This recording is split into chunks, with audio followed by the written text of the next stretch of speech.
안녕하세요. 대면 멘토 신범철입니다. 오늘 알아볼 기업은 이녹스 첨단 소재고요. 이녹스 첨단 소재에 대한 이슈, 그리고 현재 주가가 어떻게 흘러가고 있는지 한번 같이 살펴보도록 하겠습니다. 이녹스 첨단 소재는 참 다양한 사업을 하죠. 근데 그 중에서도 대표적인 게 OLED 소재 사업이다라는 거였습니다. 그리고 OLED 사업을 함으로써 이녹스 첨단 소재가 수혜를 볼 수 있는 부분들은 퀀텀 닷이 있고 WOLED가 있고 하나는 중소형 OLED가 있었죠. 특히 이제 퀀텀 닷 OLED 같은 경우는 삼성전자가 차세대로 밀고 있는 디스플레이고 이녹스 첨단 소재가 여기에 들어가는 이제 광학 필름을 국산화를 했다라는 거였죠. 그리고 또 WOLED 같은 경우는 LG 디스플레이가 밀고 있는 대형 패널인데 이녹스 첨단 소재가 LG한테 공지 필름을 제공하고 있고요. 하지만 이제 이런 퀀텀 닷과 WOLED에 대한 수혜보다는 중소형에 대한 수혜가 조금 더 크지 않을까라고 했었습니다. 결국 이제 이런 이유들은 고금리가 지속이 되면 코로나 이후 고금리가 지속이 되면서 소비가 지속적으로 위축이 되다 보니까 이런 문제들이 24년도에도 지속이 될 수 있다라는 점이었죠. 하지만 반대로 중소형 OLED는 이런 대형 패널보다 생각보다 가격이 조금 저렴을 하고 어떤 신제품에 대한 효과가 있기 때문에 그런 대형 패널들보다 더 많은 이제 매출이 나올 수 있다. 그렇기 때문에 그로 인한 수혜로 이녹스 첨단 소재가 받을 수 있다라는 거였죠. 하지만 이제 이녹스 첨단 소재는 이렇게 OLED에 만족해서 끝난 회사가 아니죠. 그리고 또 다른 이제 새로운 사업이 이제 2차 전지 수산화 리튬 사업이 일어났다라는 거죠. 결국 이녹스 첨단 소재가 이렇게 리튬 산업으로 2차 전지 사업에서 이루고 싶은 목표라고 한다 보면은 목표가 어떤 걸까 보면은 이제 연간 생산 능력 2만 톤짜리죠. 2만 톤짜리 두 개 라인을 건설하겠다. 그리고 이제 주력인 OLED 사업과 기타 사업을 합쳐서 2030년까지는 이제 총 2차 전지 소재업으로는 2004 1.6조 원의 매출을 올리고 기타 나머지 다 합쳐서 2.4조 원의 매출을 올리겠다라고 밝혔죠. 그렇기 때문에 이녹스 첨단 소재는 이녹스 리튬에 1,000억의 금전 대여까지 결정했던 거잖아요. 결국에 뭐 투자 자금 대여로. 그래서 이제 소재 같은 경우는 그래서 이제 이녹스 리튬 같은 경우는 이제 오창 산업장에 이런 3천억 원을 투자를 했죠. 그래서 이제 전기차 시장 확대에 맞춰서 2차 전지 그 소재로 수산화 리튬 사업을 이제 미래의 먹거리로 이제 선정했다. 그래서 앞으로 이 부분에 이녹스 리튬이 영향을 집중할 거다라는 거였습니다. 그리고 이제 이런 것들을 목표가 다시 말하면은 이제 2만 톤짜리 두 개였잖아요. 그리고 이제 실질적으로 이런 2만 톤짜리에서 삼성 SDI와 SK온이 1만 톤씩 가져가기로 했죠. 그래서 이제 이녹스 첨단 소재 같은 경우는 현재 2만 톤짜리 인라인 공장의 착공식을 진행했고, 그로 인한 물량을 삼성 SDI랑 SK온이 1만 톤씩 가져가다 보니까 26년에 기대 매출액이 한 5천억 정도로 생각하고 있는 것 같은데, 현재 문제가 리튬 가격이 조금 많이 빠졌다라는 거죠.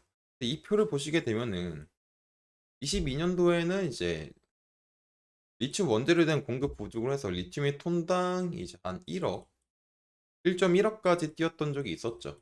하지만 이제 2022년 말부터 어떤 중국의 전기차 보조금 종류 이슈와 함께 배터리 업체들의 재고 증가로 인해서 5개월 만에 톤당 이제 약 3천만 원까지 떨어진 상황이죠. 그리고 그 상황에서 미국의 조금 최대 강산 리튬 강산이 발견이 됐다라는 점입니다. 그렇기 때문에 지금 현재 가격이 2022년도에는 1억까지 갔지만은 어떤 중국의 전기차 보조금 정책과 어떤 배터리 재고 증가로 인해서 톤당 가격이 3천만 원까지 빠졌고, 그 후로는 또 신규 리튬 강산이 발견되면서 지속적으로 가격 회복이 안 되는 중이다. 하지만 그렇기 때문에 지금 당장 리튬으로서 생각보다 많은 매출액을 올리지 못할 상황이 올 수가 있는 거죠. 하지만 이 표를 보시게 되면은 이제 28년도부터게 되면은 수요 공급과 밸런스의 격차가 최대가 되고 재고 증가로 인한 가격이 최대로 폭락하게 되지만 2030년 후부터는 정부 정책과 맞물려서 이런 배터리 공급 증가와 수요 공급 밸런스가 상승이 되고 이로 인한 리튬에 대한 가격이 상향 조정될 거다라는 전망치가 있습니다. 물론 이제 이런 부분들은 전망이기 때문에 전기차 시장과 배터리 시장이 이런 28년보다 훨씬 더 빨리 이제 수요 공급 밸런스가 맞춰질 수 있는 상황이 있을 수 있죠.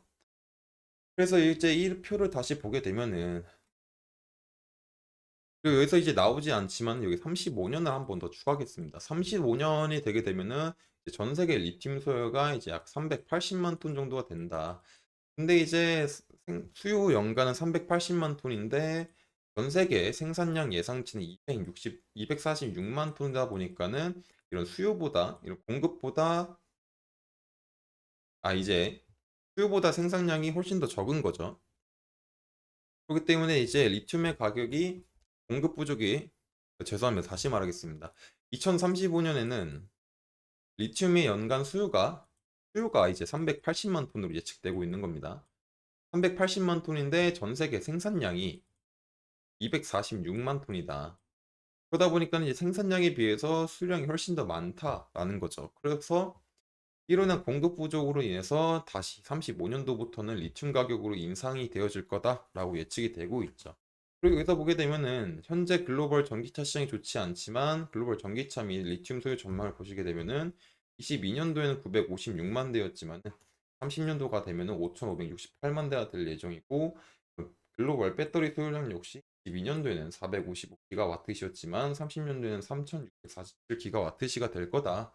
그리고 이제 글로벌 리튬 소요 전망은 22년도에는 68만 톤이지만 30년도에는 235만 톤이 될 전망이다라는 겁니다.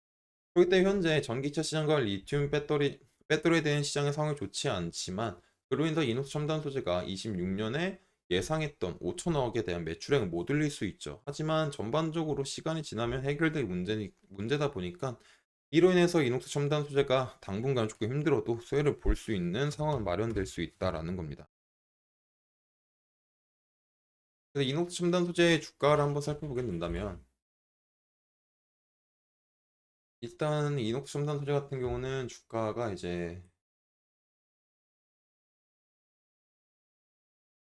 큰 부근이 조금 28,000원 부근까지 내려온 상태고 한 부근들이 조금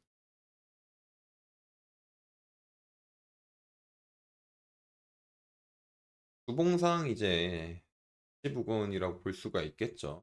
그렇기 때문에 이제 조금 반등이 나오면 좋지 않을까 라고 생각할 수 있지만 아직까지는 뭐 단기 평선들이 하락을 하고 있고 그리고 캔들도 이 밑에 위치하고 있다 보니까는 조금 불안할 수 있는 상황이 마련될 수 있다. 근데 이런 흐름들을 일봉에서 조금 자세히 살펴보게 된다면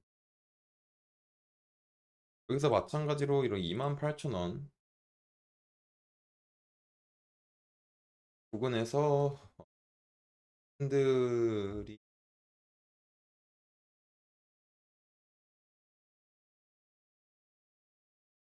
결국에 이제 일봉에서도 상황이 좋다라고 볼 수는 없죠. 그래서 뭐 차트적으로는 크게 할 말이 없는 상황이죠.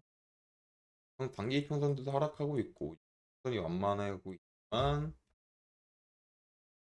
이 상황이 지속이 된다면 평선도 하방으로 돌아갈 예정이기 그렇기 때문에 차트적으로 크게 할 얘기는 없을 것 같습니다. 지속적으로 가격이 빠지고 있는 상황이기 때문에 기대해 볼 만한 거는 이제 최저점 26,000원과 27,000원 부분들을 조금 지켜주면서 반등이 나와주면 않을까. 그렇기 때문에 뭐 이녹스 첨단 소재는 차트에 대해서 딱히 할 말은 없고 여기서 멈추겠고요.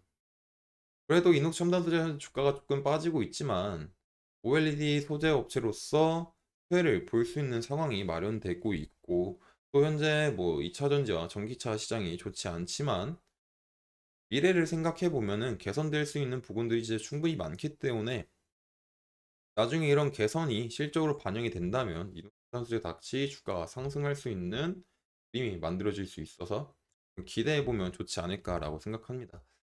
그래서 이제 이녹스 첨단 소재에 대해서 여기까지 마치기로 하고요. 추가적인 이슈나 이런 것들은 제가 지속적으로 체크해서 알려드릴 예정이니까 이녹스 첨단 소재에 관심 있으신 분들은 제 영상을 시청해 주시면 감사하겠습니다. 이상 대연 멘토 신범철이었습니다.